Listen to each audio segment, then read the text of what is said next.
So the real question is, how can I, as a mom, a wife, an entrepreneur, a health expert, a personal development guru, but also as a woman who has struggled to see her worth, her value, and find her joy, who is now living a 4-dimensional life in body, fulfillment, relationships, and business, help you, a woman who is possibly struggling with these things also, thrive to your full potential? That is exactly what I am talking about today. I am your host, Dr. Amelia Rodrock. Welcome to Transforming Self Podcast.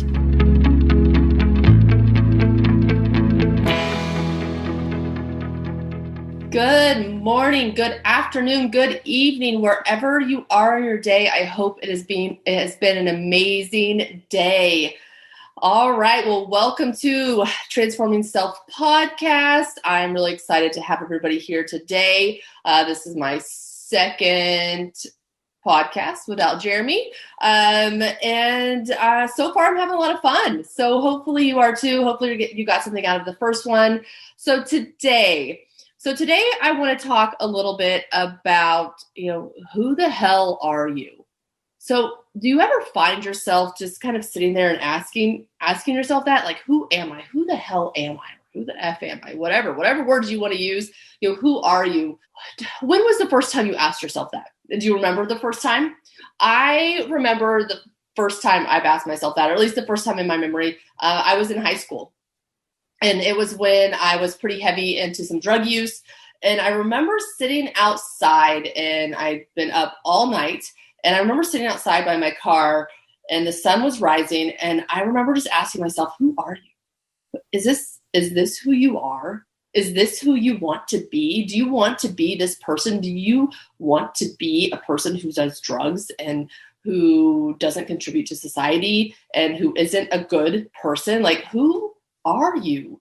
And I remember just thinking that and crying because I knew I wasn't doing what I was supposed to be doing.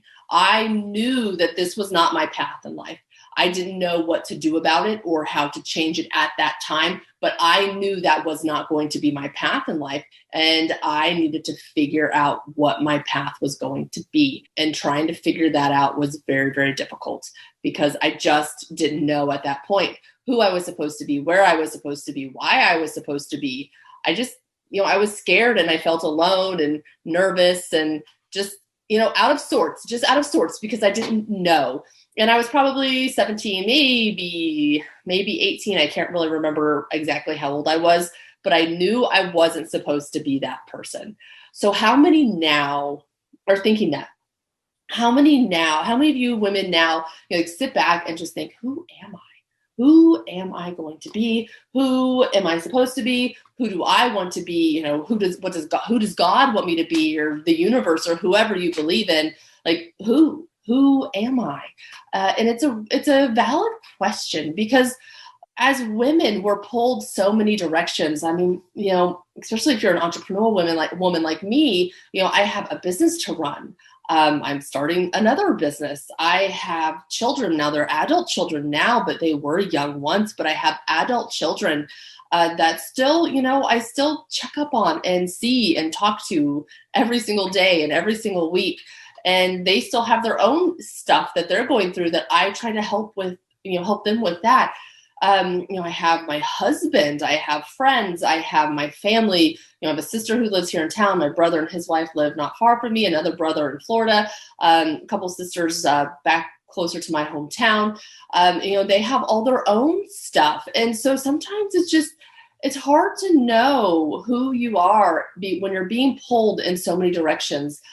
I saw a meme recently, and it was a woman, and it was something about being in business, or how we get there, or what it looks like for us in business. And so there's like a woman and a man, and the man was like a straight line, him to his office, a straight line. And now I know this is just a meme. This isn't always correct, guys. So if a man's listening to this, I know you have your own sets of issues and things that your struggles that you're going through. But, the woman had a baby clipped to her. She had a stove next to her. She had, like men catcalling her. She had, I don't even remember. There's just a lot of different things and a lot of different obstacles for a woman. And I know we've come a long way as women, but that is still very, very valid. There are a lot more obstacles for women when it comes to opening a business or running an office or whatever it is you do, because we are taught maybe that we have to do more, that, we have to take care of the kids. I mean, we have the kids. We can't really give that one up. I mean, you can go adopt a kid and that's fantastic. You can foster children. That's fantastic. But, for all intents and purposes, we have the children. We are pregnant with children. So we're taught that we have the children, we should probably, clean the house. We should probably cook the dinner. All of this falls onto us. I mean, Jeremy, if you're listening to this, I love you. But every morning I wake up, I go to the gym, and I live out of city limits. I live in the country. So it takes me about 15 to 18 minutes to drive to the gym there and back. So, an extra half hour or so into the gym and home. I feed the dogs typically. I feed my big animals because I have some farm animals. My choice, I know, but I feed them. I cook breakfast if I cook breakfast. I'd already put the coffee on. I always do that in the morning. I sit down and do my journaling, my patron missile game. Then I get in the shower. Luckily, I don't have kids, kids at home, so I'm not cooking them breakfast or getting them ready. But you could have added that to the list at one point in my life. So my beautiful, lovely, amazing husband, who's a fantastic provider and a great man, and I love him to death, he gets up and he will do the dishes sometimes. And so that's nice. And he drinks coffee and he gets ready. And, I'd already been up for probably an hour and a half longer than him. And that's my choice again, because I want to go to the gym and done, all those other things. And while, it's fine. It doesn't make me angry. I'm not mad. I'm not complaining or bitching about it at all. But when you really look at what a woman does in the morning, typically compared to what the man does in the morning, it is a lot different. And again, I know this isn't always the circumstance. I know this isn't always, the way it goes. And there are a lot of men. I mean, he was a single dad for a long time, so I know he did a lot also. But I'm just saying, traditionally, more likely than not, the woman has a lot more to do and a lot more obstacles to get her where she's going. And so, think about who you are and where you want to go and who you want to be, because really, I think who you be in life is more important than what you're doing and, where you want to go and all that kind of stuff, because who you be is there's something deep about that. There's something just really emotional and, just really, who you be, who do you show up as in life? I think it's a little more powerful than what kind of job you do or what kind of car you drive or, what you do in the morning to get ready for your day. Who you be is, I strive, to be a powerful woman. That's who I be. And when people look at me, that's what I want them to see. And I don't think power is a bad word. And I know some of us might associate power with negativity, they have power over somebody or they have all the power but that's not how I see power. I want to show up powerfully. When people see me, when people come into my office, I want them to trust me. I want them to know that I know what they need and what's best for them and how to help them. And with women who are following me now, I want them to know that I am a powerful woman and I'm somebody you can look up to and I'm somebody you can follow. And I haven't always been this way. And that's what makes it a little more real, is because I've had to struggle and I've had to work and I've had to, do a lot of stuff to be a powerful woman. And being a powerful woman means you've probably been through a lot of shit. And I have been through a lot of shit, and it's okay. I think I talked a little last week about our stories, and, everybody's story is beautiful, and being able to use your story to help people is really, really a beautiful thing. Because last time I talked about, my drug use, and I talked about it a little bit this morning or in this show. So I can use that to help. I can talk about why I did drugs and who I was then and how I was hiding and how I hurt so bad and, what that did to me as an adult and how much work I had to do. So, our past and our stories, they make us us. They make us who we are. So, do you love who you are? That's a hard question. If you can sit back and, you know, really think about who you are, and can you say honestly that you love who you are and you love who you be and you love how you're showing up in life? Or are you kind of half-assed showing up in life? Are you, not living powerfully? Are you procrastinating? Are you drifting? Are you scared? Do you let fear run your life? Who are you? So really the goal of this show is to get you to think about who you are, and who you're showing up as. Because I know in the past, I have not shown up powerfully.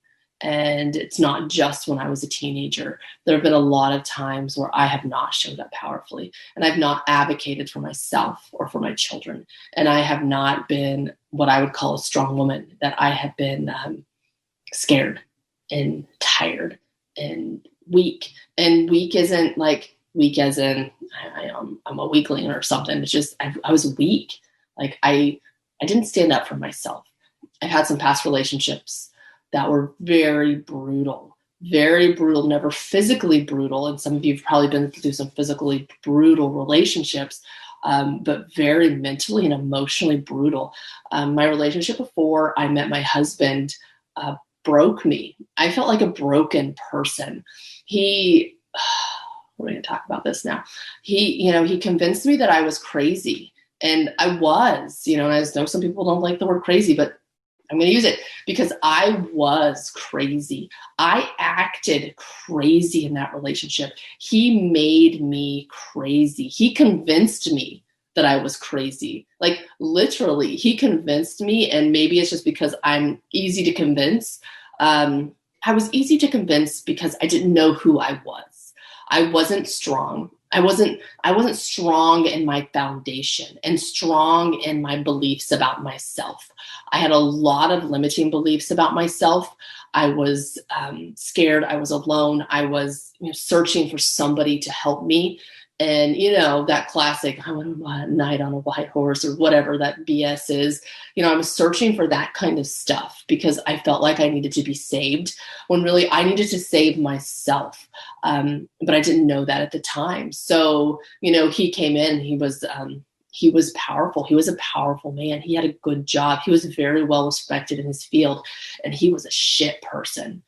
He broke me mentally. He broke me emotionally. Like he broke me. I barely feel like I made it out of that relationship with my sanity. And then I meet my husband right at that time as I was coming out of that relationship. And that was hard because I was really made to feel that whole relationship that I wasn't a worthy person, that I wasn't worthy of love. I wasn't good enough. He convinced me that I had a mental disorder and made me seek counseling for it, for a mental disorder I didn't have, one that he gave me, one that maybe I had at the time, but it was more because I was in such a bad place and such a bad relationship. If you're listening to this now, you know who you are, so that's fun. But it was hard. It was very hard. And it was hard on my children too. And we've talked about it since then. And I know how hard it was on them. And I just couldn't see it. I stayed in this relationship for almost 2 years because I felt worthless. And I felt like this was as good as I could get. And this is what I deserved. I probably deserved this because of who I had been in the past. I deserved somebody like him. I was arrested multiple times in that relationship. And it's one of those things where who I was in that relationship wasn't who I was. I changed. Something changed. And I showed up very weak and very broken. And that's how that relationship went. It was a very weak, broken relationship. I thought it was love, and it wasn't love at all. There was no love about that relationship. It was an absolute disaster, probably from the beginning. And I just couldn't see it because I wanted so much to be loved. And that was not the way to go about it. And so when you're in a relationship that breaks you, you really have to do a lot of work to save yourself, because nobody can save you from that kind of stuff. Nobody can save you from the emotional and mental toll that it takes on you. And if you are in a relationship that is physical, then nobody can save you from the physical toll that takes on you. And so I met my husband at the end of that relationship. And he is a fantastic man. It was hard on him though. I was hard on him. I have some fun stories about the beginning of our relationship. Sometimes I'm surprised that we're still together. I know we wouldn't be if I wouldn't have done all the deep transformational work that I've done. And it was hard, and it sucked, and it hurt. And there was a lot of pain associated with it. There was a lot of letting go. There was a lot of forgiving, a lot of forgiving on my part. And when you're in a physically or emotionally or mentally abusive relationship, it's hard to forgive. But I found that forgiving and moving on and not letting that define who I was anymore was the single best thing I did for myself. I had to forgive. I had to move on. And there's still a little bit of not forgiveness in there. I'm not going to lie to you. Like, when I think about this man, I cringe still.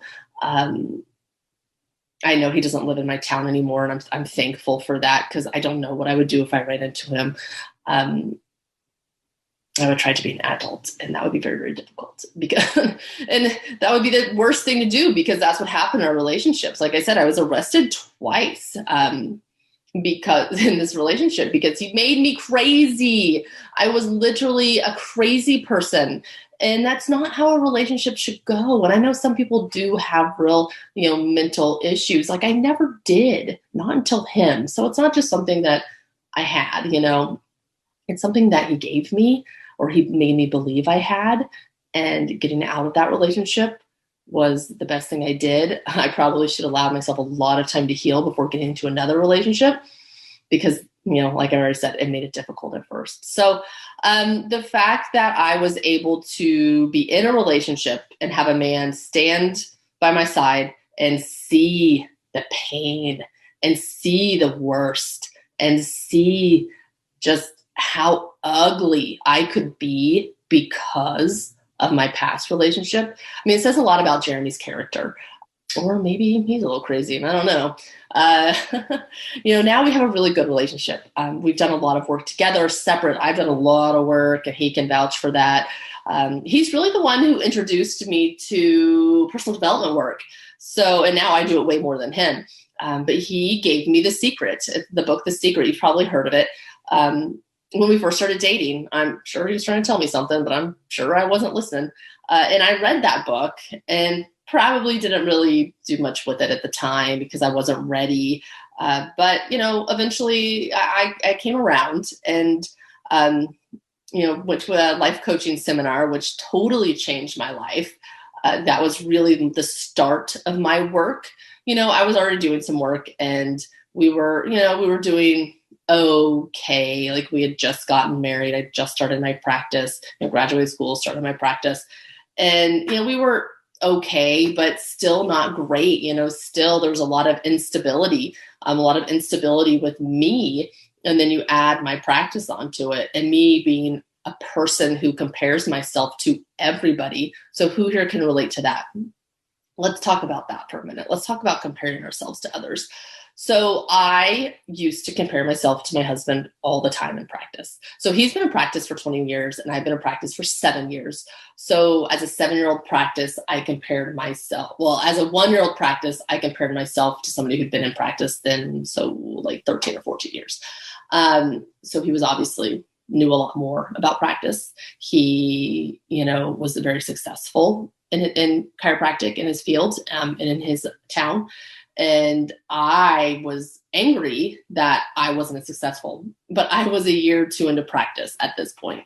But comparison kills. It was hard. I compared myself to him and to his practice all the time at first. And I'm pretty competitive. I don't know if he was here, he would maybe confirm that I'm a little bit competitive. And, he felt that. I think he felt that pressure from me and felt that little bit of bitterness and maybe a little bit of anger for me because I compared myself. And as women, I feel like we do that a lot. We compare ourselves to other women all the time. And I still do it. I struggle with it sometimes. I look at my body at 40 years old and I'm like, I'm probably as strong as I've ever been. I have a lot of muscle, but, I enjoy having a drink and I enjoy eating some good, rich food. And I can see that on my stomach and on my thighs and on my ass. And so when I see women who are slim, sometimes I have a hard time not comparing myself to them and being like, and like poking at my tummy. Do y'all ever do that? Do y'all ever just look at your tummy and like, ugh, God, look at this. It sucks. I hate this. This fat on my butt, And my husband's like, oh, I love you. I love you just like this. You're perfect.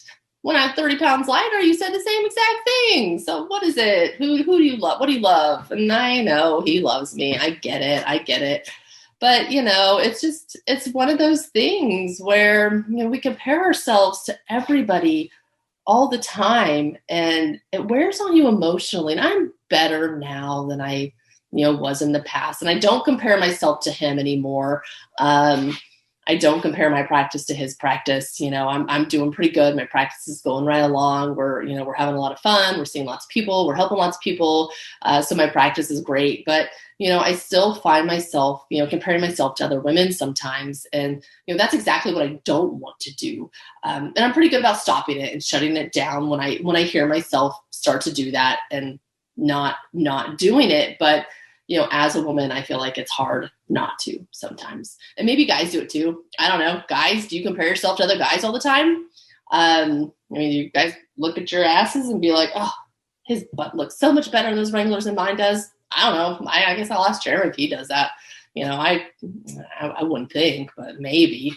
But I know as women, we look at our butts and look at other women's butts and talk about how big our butt is and how much, cellulite's on it and how her butt is nice and little and round and just perfect. So that would be really funny if guys did that. Talk about how their guys' butts are perfect. I don't know. Maybe they do. But anyways, so stop comparing yourself to others. It really isn't good. And it makes relationships hard. And it's hard on you mentally because you start to get down on yourself. And that's something that I'm trying not to do is be down on myself. And I was the other day, I got on the scale and I was like, oh shit, that number sucks. Why is that the number on the scale? I don't want that. I don't like it. Redo. Gonna do it again. Still the same number. No, same number, second time. It's just a number on a scale. It's just a number on the scale. And so I was frustrated about the number on the scale and a little bit pissy about my body that day. So every day I do something called the Patriot Missile Game, and it's an app on my phone, and it's with a group that I'm a part of, the Freedom Formula Men and Women of Iron. And so it's called the Patriot Missile Game, and you go in and you talk about your triggers every single day. So it's almost like my journaling is doing this and working through my triggers. Now, I've got to a point in my life where I don't have very many negative triggers. It does happen, but I don't have very many negative triggers. Mostly my Patriot Missile Games are about gratitude and, being grateful and, how amazing this is or that is, or how great, just good stuff, gratitude stuff. So, but that day it was not good. It was about me not feeling great about my body. And so I did my Patriot Missile Game about that and try to work through some of those triggers and how I felt. And, at the end, I would think I was still a little like, I'm just whatever, I'm not feeling great about my body. It is what it is. And, I wish I had this pulled up now. So, every day after we do our Patriot Missile Game, part of it is having like our lesson or epiphany or what we've learned from this trigger. And I post it in my group. And so my epiphany this day was this. I've struggled with loving my body for a while. I compare it to what it looked like when I did figure competitions, but I forget how strong I am, how much I can lift, and how I can physically get through the day adjusting a lot of people. I realized I can't compare myself 2 years ago when my diet was super strict and I worked out all the time. I don't want to commit to that, and that's okay. I love myself just how I am. And, as I say, I love myself just how I am. I want to believe that. And still there's a little bit in my head that says BS. That's bullshit. You don't love yourself just the way you are. And I don't. I don't fully. I try and I make strides too, but I do not fully. So here was my coach's response. Amelia, we all do that stupid shit, but your body today is weaponized to do what you need it and are asking of it. Looking good or stories of should look differently are the ego taking you off course from your island. And, my coach is really right. We all do that. We all pick on ourselves. We all pick on our bodies, on how we look, on, what's going on with our bodies. But our bodies are weaponized to get us where we need to be. They were given to us. We are strong. We can do anything we set our mind to. And your body is perfect just the way it is, however it is. Now, I'm an advocate for exercising and eating healthy and doing all of those things. But, my body gets me to where I need to be. He said, all those wanting to look good and all those stories, those are just stories. Those are stories placed on us by society. Those are stories placed on us by social media. Those are stories in our heads that aren't serving us on what we should look like or what we should be doing. And it's just our ego. It's my ego trying to take me off course of my targets. So I set targets every single quarter, and one of them is a body target. So what am I going to do for my body, with my body that quarter? And when I let ego get in my way, I am off target. My aim is not well because I have all these stories about what my body looks like and what my body is doing and what it should look like. And I should all over myself with that. And we don't want to do that. We don't want to should all over yourself. Thank you, Jay Pryor, for that fun analogy. We don't want to do that. We shouldn't look this way. We shouldn't look that way. I always talk about when I did figure competitions, because I did figure competitions for years. And it's been, 2020? Maybe 5 years since I've done a figure competition, maybe 4. I can't really remember. And I looked good. I thought I looked good. I can show you some pictures. I had a 6-pack. I loved having a 6-pack. That is not something that I can actually do without a lot of work. I have to eat super on point. I have to exercise super on point. And doing that for 3 months, I'll have a 6-pack. I don't want to do it. I don't want to commit to that. That's not where I am anymore. But it's so hard for me sometimes not to compare myself to what I looked like 5 years ago, because I know I could do it if I wanted. But do I want to? Do you want to? I know we all look at our bodies and say, oh, I need to lose this weight, or I need to exercise more. Oh, I need to eat better. Do you want to? What do you want? That's the question you need to ask yourself. What do you want from your body? What do you want from your life? What do you want? Not an ex-boyfriend, not your mother, not your children, not your husband. What do you want? Who do you want to be? Those are some deep questions. Those are some things I ask myself all the time. What do I want? Now, I want a 6-pack, but I don't want to work for it. So I'm not going to. I'm going to have that glass of wine. I'm going to have a bag of chips. I'm going to eat chips and salsa all the damn time if I could. Who do you want to be? Who do you want to be in your body, your being, your fulfillment, your connections, your relationship, your business, your finances? Who do you want to be? So that's what I set targets in every quarter. My body. What is my body target? Do I want to, one quarter, it was running a half marathon. That kind of sucked. This quarter, it's a specific diet plan, which I'm kind of doing. But it's a 10K for time, I'm running more. So I can do a 10K for time. I've never done it for time, in a specific time. My fulfillment, my power, my being, what fills my cup. Part of my fulfillment this quarter is this. doing my podcast, doing YouTube videos, doing my Women and Men of Iron training, starting a personal brand, my balance, my connections, my relationships. I have dates set with my husband. I have dates set with my children. I even had a date yesterday with my girlfriends, and it was a lot of fun. So I have dates set. I connect with my staff. I connect with my family and my business. I have business targets every quarter. Where do I want my business to go? What do I want my business to look like? Who do I want to be in my business? These are things that I do for myself every single quarter, and I brush up on them every single day. And I make a plan every single week to make sure I'm on track to hit my targets, because that's who I want to be. But who do you want to be in life, in your body, in your fulfillments, in your connections, in your relationships, in your business, with your finances? Who do you want to be? That's what we're here to talk about. And that's what I want to help you with. All right, everybody. Well, that is it for today. I will see you back here next week. Thank you so much for listening. I hope you've enjoyed the show. There are many ways to connect with me, and I want to connect with each and every one of you. Facebook seems to be the easiest right now. I have a Facebook page for my podcast, so Transforming Self podcast page. Or you can connect with me personally, Amelia Rodrock, on Facebook. I also have an Instagram and a YouTube page. So please reach out. I am here for each and every one of you. I want to help every one of you thrive to your full potential.